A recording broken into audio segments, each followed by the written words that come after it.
최근에 미국 소도시에서 목회를 하고 있는 목사님 네 분과 교제할 기회가 있었습니다.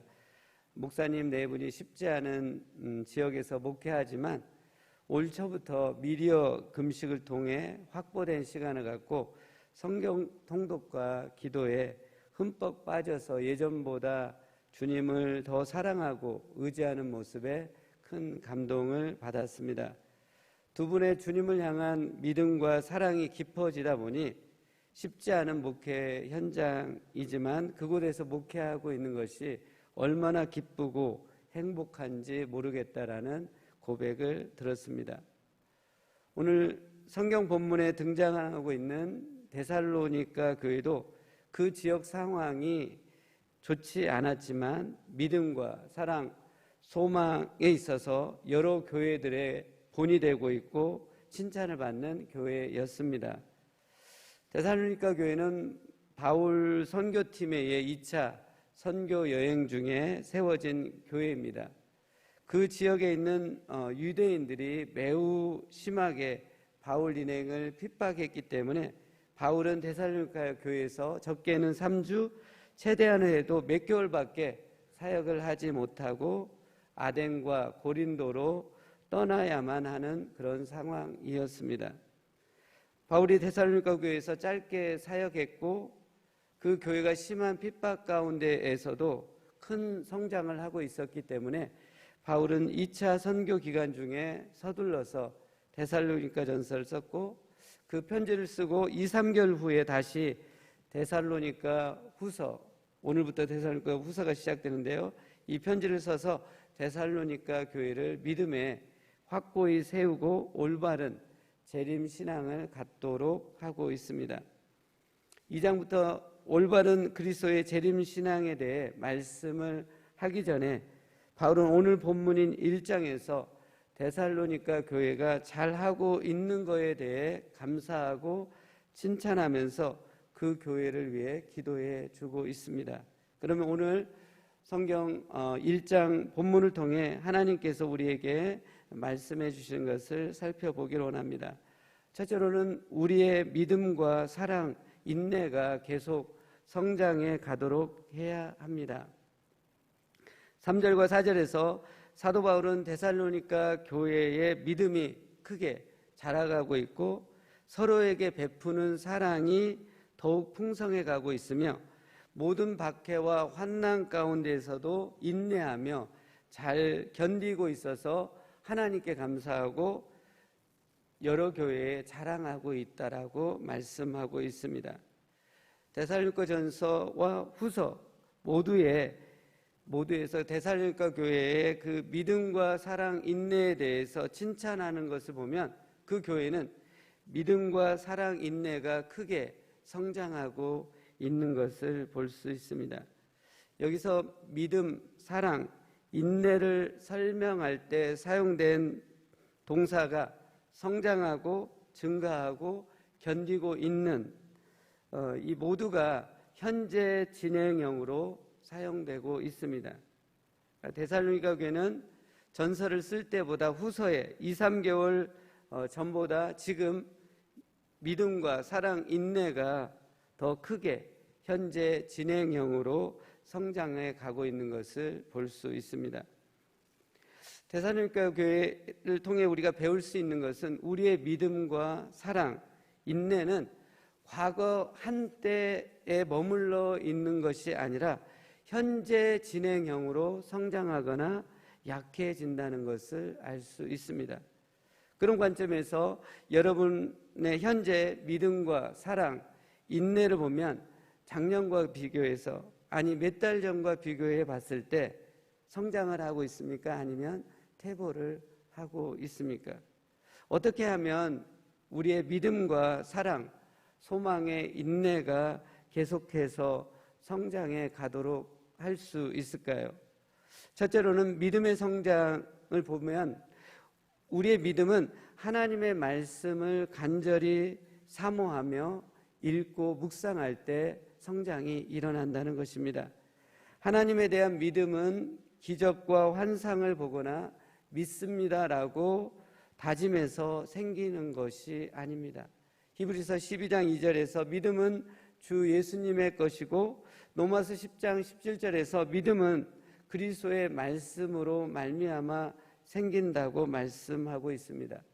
베드로전서에는 주님의 말씀이 영원하시다고 하시면서 갓난아기가 젖을 사모하여 먹어 성장하듯이 우리의 믿음도 주님의 말씀을 사모함으로 먹을 때 믿음의 성장이 일어난다라고 말씀하고 있습니다. 베드로전서 2장 2절입니다. 갓난아기들 같이 순전하고 신령한 젖을 사모하라. 이는 그로 말미암아 너희로 구원에 이르도록 자라게 하려 함이라. 사랑하는 성도 여러분, 여러분이 하나님의 말씀을 읽고 묵상할 때 갓난아기가 젖을 사모하여 먹듯이 그렇게 하나님의 말씀을 먹을 때 믿음의 성장이 일어난다는 것입니다.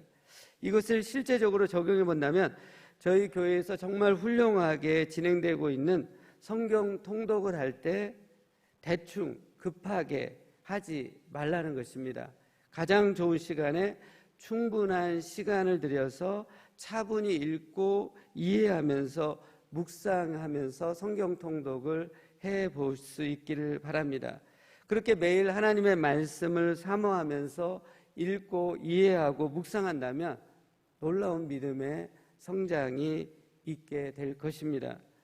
저는 서두에 소개한 목사님 4분이 미디어 금식까지 해가면서 영어 성경을 날마다 순전하게 열심히 통독하여 믿음과 사랑이 성장하고 있다는 것에 도전을 받고는 요즘엔 아침에 한국어로 우리 한우리교회 성경 통독을 하고 나서 오후나 저녁에는 아침에 성경 통독한 것을 영어 성경으로 다시 반복해서 읽고 있는데, 그렇게 하니까 얼마나 제 영혼이 신선해지고 좋아지는지 모르겠습니다. 방법이야 어떻든 핵심은 하나님의 말씀을 간절히 사모하고 그 말씀을 읽고 묵상하는 일에 날마다 삶 속에서 최우선 순위에 그것을 두고 충분한 시간을 들여서 하는 것입니다. 그때 우리의 믿음이 놀랍게 성장하게 될 것입니다. 둘째로는 사랑의 성장을 위해서 우리는 서로에게 후히 베푸는 것을 실천해야 합니다. 데살로니가전서 1장 3절을 표준 세번역으로 읽겠습니다. 형제자매 여러분, 우리는 여러분의 일로 언제나 하나님께 감사를 드릴 수밖에 없습니다. 그렇게 하는 것이 당연한 일이니 그것은 여러분의 믿음이 크게 자라고 여러분 모두가 저마다 서로에게 베푸는 사랑이 더욱 풍성해 가고 있기 때문입니다. 오늘 성경 본문은 데살로니가 교회의 사랑에 대해서 말씀하면서 하나님의 사랑에 대해서는 언급하지 않고 서로에게 베푸는 사랑에 대해서만 말씀하고 있습니다. 이것은 교회 안에서 하나님을 사랑한다라는 것은 성도들에 대한 사랑으로 나타나는 것, 성도를 사랑할 때 하나님의 사랑이 있다는 것을 증명함을 보여준다는 것을 말씀하고 있습니다. 그리고 성도를 사랑한다는 것은 얼마나 후하게 서로를 향해서 베푸느냐에 따라 판가름 난다는 것을 또한 말씀하고 있습니다. 그래서 내 안에 하나님을 향한 교회 안에서 사랑이 있다고 한다면 이 사랑은 성도를 사랑하여 후하게 베푸는 것이 나타나지 않는다면 하나님의 사랑이 없는 것입니다. 사랑하는 성도 여러분, 최근에 예배와 말씀 묵상, 목장 모임을 통해 하나님의 사랑이 느껴지고 깨달아졌습니까? 그렇다면 그 사랑을 안고 성도들에게 후하게 베푸는 것으로 여러분 안에 하나님의 사랑이 있다는 것을 증명해 보일 수 있기를 원합니다.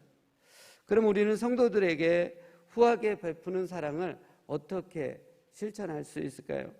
로마서 12장 13절은 구원받은 성도가 교회 안에 성도들의 필요를 적극 공급해주고 손대접에 힘쓸 것을 말씀하고 있습니다. 로마서 12장 13절입니다.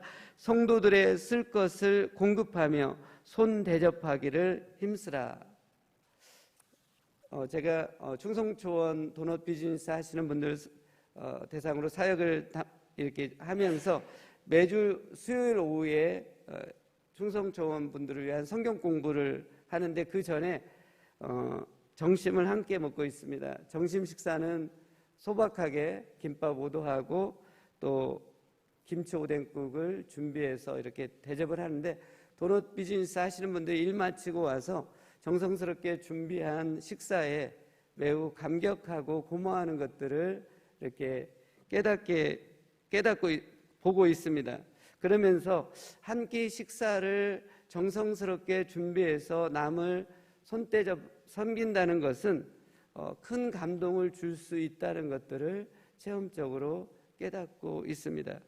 먹을 것이 넘쳐나는 시대이지만 여전히 우리 모두는 자신을 위해 정성스럽게 준비한 식사에 크게 감동받고 격려를 받는다는 것을 우리가 깨달을 수 있기를 원합니다.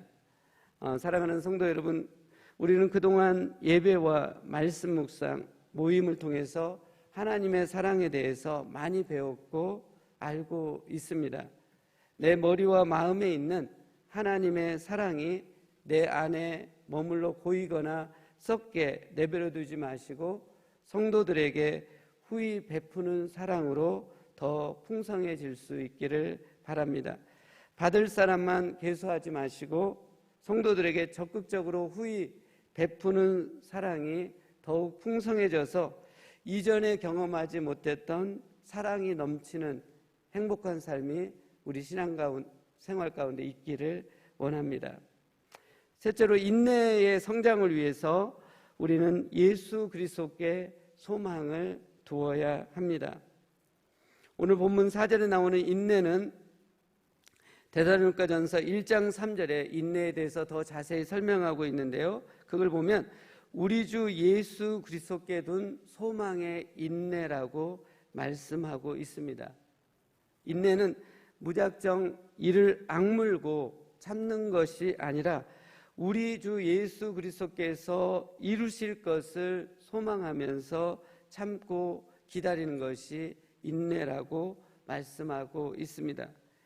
인내는 원어적으로 무겁게 내리누르는 무거운 짐이나 고통 아래에서 굳건하게 머물며 견디는 것을 의미하고 수동적인 것이 아닌 적극적이고 능동적인 태도를 뜻합니다. 데살로니가 교회는 바울에 의해서 짧은 사역을 통해서 세워졌지만 유대인들의 공격과 핍박으로 인해서 매우 어려운 가운데 있는 상황이었습니다.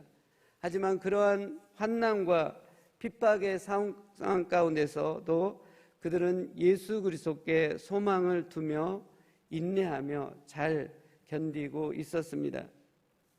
이것을 통해 우리가 알 수 있는 것은 우리가 예수 그리스도께 소망을 굳건히 두고 있다면 우리는 어떤 환난, 핍박, 고난에서도 넉넉하게 잘 견딜 수 있다는 것이고, 또 소망의 인내는 환난과 핍박, 고난을 통해서 더욱 단단하게 된다는 사실을 깨달을 수 있습니다.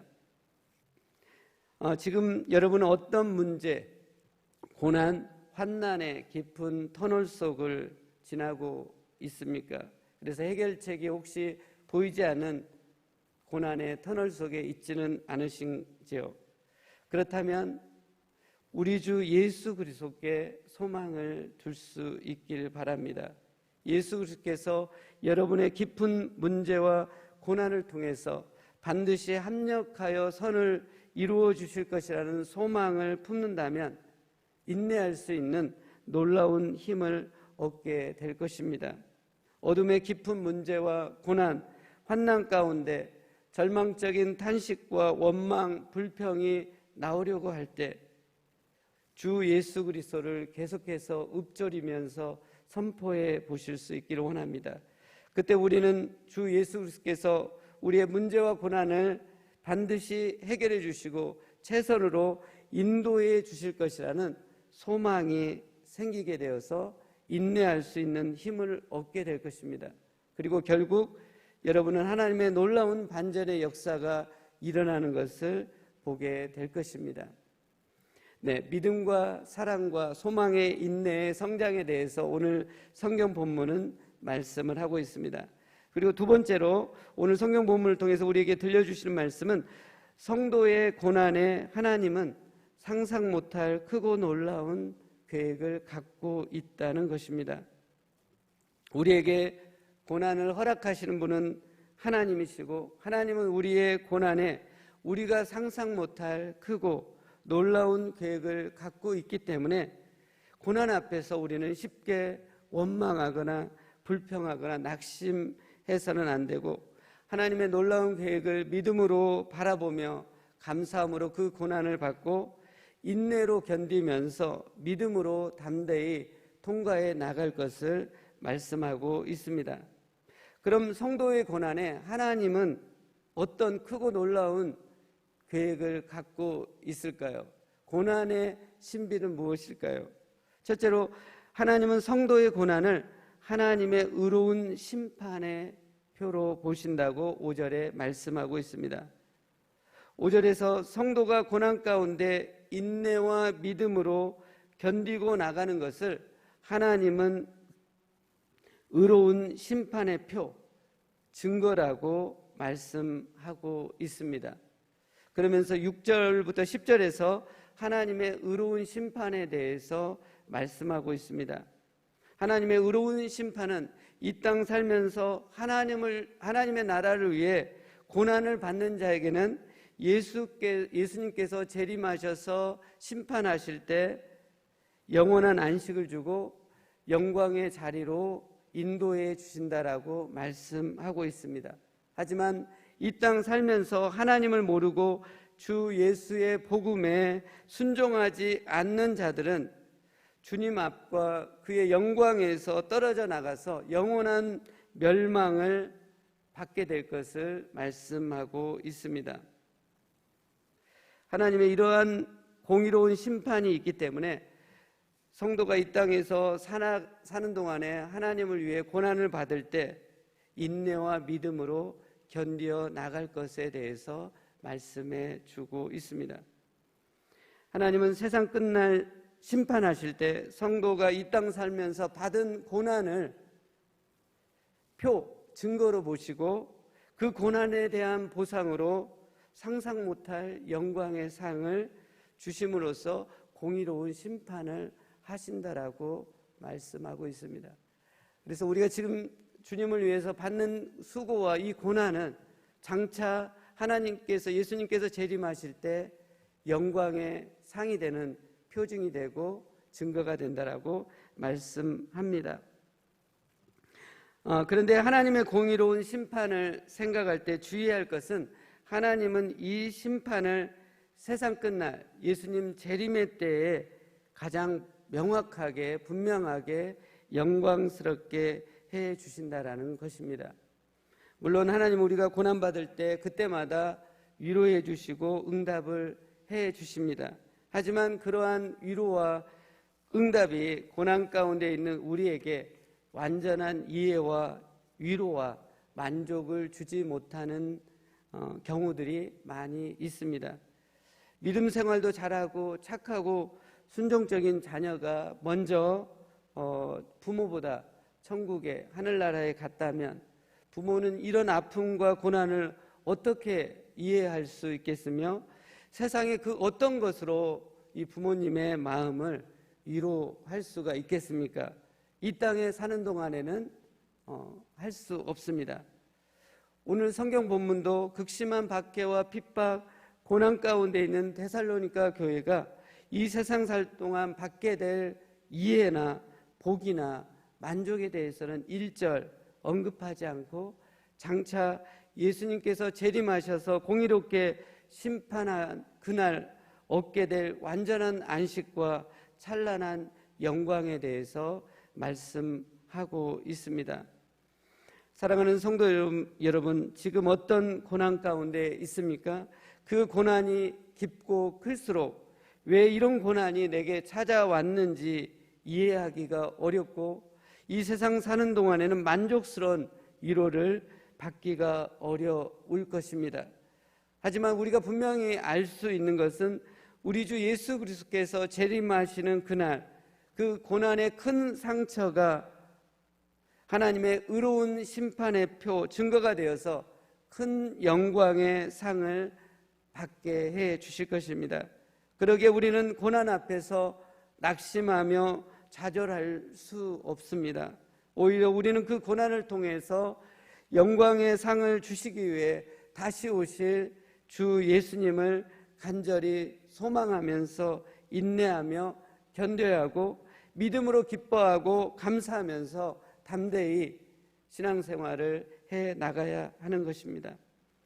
성도의 고난에 대해 갖고 있는 하나님의 놀라운 계획은, 성도는 고난을 통해서 하나님 나라에 합당한 사람으로 성숙해 간다라는 것입니다. 5절에 하나님께서 성도에게 고난을 주신 것은 마지막 날에 영광스러운 상을 주시는 것이기도 하지만, 또 다른 목적은 성도를 하나님 나라에 합당한 사람으로 성숙시키기 위해서 고난을 허락하신다고 말씀하고 있습니다. 오늘 성경 본문은 성도의 성숙에 대해 다른 표현으로 말씀하고 있습니다. 5절에서는 하나님 나라에 합당한 사람, 11절에서는 하나님의 부르심에 합당한 사람으로 표현하고 있습니다. 오늘 성경 본문은 성도가 하나님 나라를 위해서 고난을 당할 때 그 고난 가운데서 인내와 믿음으로 잘 견뎌낼 때 하나님 나라에 합당한 사람으로 성숙됨을 말씀하고 있습니다. 신앙의 성숙은 지름길이 없습니다. 고난을 지날 때, 광야를 지날 때 일어납니다. 그래서 하나님은 그 사랑하는 자녀에게 의도적으로 아픔과 고통의 고난을 주신다고 오늘 성경은 말씀하고 있습니다. 하나님께서 하나님의 자녀에게 그 힘들고 아픈 고난을 주셔서 하나님 나라에 합당한 사람으로 성숙시키는 것을 통해서 깨닫게 되는 것이 있습니다. 하나님은 성도의 성숙을 매우 중요하게 여긴다라는 사실입니다. 하나님은 성도의 성숙이 매우 중요하기에 사랑하는 성도가 아파하고 힘들어하는 것을 아심에도 불구하고 고난을 성도들에게 허락하십니다. 그러면 왜 하나님은 성도의 성숙함을 그렇게 중요시 여기는 것일까요? 5절 말씀을 보면 성도는 그의 성숙됨으로 하나님 나라에 합당한 사람이 된다고 말씀합니다. 하나님을 믿는 성도가 여전히 세상 사람들처럼 정욕적이고 욕심을 부리는 미성숙한 사람으로 하나님 나라에 합당하지 않는 사람으로 있는다고 한다면 영원한 하나님의 나라가 자기 집같이 편하지 않을 것입니다. 자불안석처럼 되어 천국에서 살기가 쉽지 않을 것입니다. 하지만 하나님을 닮은 성숙한 사람은 영원한 하나님의 나라가 자기 집과 같은 스위트홈이 될 것이기 때문에 성숙을 위해서 고난을 허락하신 것입니다. 이 세상에서 성도의 성숙함이 영원한 하나님 나라에서의 삶의 질을 판가름하기 때문에 하나님은 힘들고 아프고 눈물 나는 고난을 그의 자녀인 성도들에게 의도적으로 계획적으로 주어서 성숙으로 이끄는 것을 볼 수 있습니다. 또한 이 성숙, 사람은 쉽게 변화되지 않고 성숙으로 가지 않는 것을 볼 수 있습니다. 모든 사람은 죄인이기에 각 사람은 매우 완고하고 악해서 좀처럼 쉽게 변화해서 성숙으로 향하지를 않습니다. 모든 인간은 하나님 나라에 합당한 자로 성숙을 향해 나가기를 완강히 거부하는 본성을 갖고 있습니다. 그래서 하나님은 사랑하는 성도에게 힘들고 아픈 고난을 의도적으로 허락하십니다. 저는 하나님께서 여러분에게 허락한 고난을 무시하거나 거부하지 마시고 적극 감사함으로 받고 인내와 믿음으로 그 고난의 시기를, 광야의 시기를 통과해서 이 땅에서는 성숙한 자가 되고 내세에서는 하나님 나라에 합당한 자가 되는 놀라운 복을 받길 원합니다. 사랑하는 성도 여러분, 여러분은 지금 현재 하나님의 나라를 위해서 어떤 고난을 당하고 있습니까? 하나님은 그의 자녀인 우리들이 하나님 나라에 합당한 자로 더 성숙해 가도록 하기 위해서 지금도 여전히 우리에게 크고 작은 고난의 자리를 허락하십니다. 우리에게 허락된 크고 작은 고난을 애써 외면하지 마시고 하나님께서 그 고난을 통해 장차 미래에 주실 영원한 영광의 상을 소망하시면서 지금 이 땅에서는 하나님 닮은 성숙한 자로 변화시킬 것을 기대하시면서 적극 그 고난의 자리로 나갈 수 있기를 원합니다. 하나님을 찬양하고 예배하는 자리, 하나님을 배우고 알아가는 모임의 자리로 오는 것이 인간적으로는 시간과 에너지가 들고 수고가 따르지만 그 자리로 오는 작은 고난을 감당해 볼 수 있기를 바랍니다. 성도를 돌보고 섬기는 것이 시간과 재정, 수고가 따르는 일이지만 그 수고의 고난을 적극 감당해 볼 수 있기를 원합니다. 근거 없는 비난과 조롱의 말에 버럭 화를 내며 싸우고 싶지만 평화의 왕이신 주 예수님을 바라보시면서 인내의 고난을 적극 감당해 볼 수 있기를 원합니다. 하나님 나라의 확장과 하나님 교회의 성장을 위해 시간과 재정과 몸으로 아낌없이 드리는 헌신의 자리, 고난의 자리에 제일 먼저 적극적으로 나서는 하나님 나라의 대표 선수가 되길 바랍니다. 그때 하나님께서 여러분의 고난과 수고를 보시고 그것과 비교할 수 없는 영원한 영광의 상을 반드시 주시고 여러분을 하나님 나라에 합당한 성숙한 자로 변화시켜 주실 것입니다. 기도하시겠습니다. 사랑하는 주님, 저희들에게 크고 작은 고난을 주신 하나님, 하나님이 우리의 믿음의 성장과 성숙을 위해서 주신 것임을 믿고 감사히 받고 인내하면서 견디기를 원하나이다. 그리고 그 고난의 자리를 저희가 적극적으로 감당하기를 원하고 나서서 하나님 성숙한 하나님의 사람으로 변화되게 도와주시옵소서. 감사하고 예수님 이름으로 기도하옵나이다. 아멘.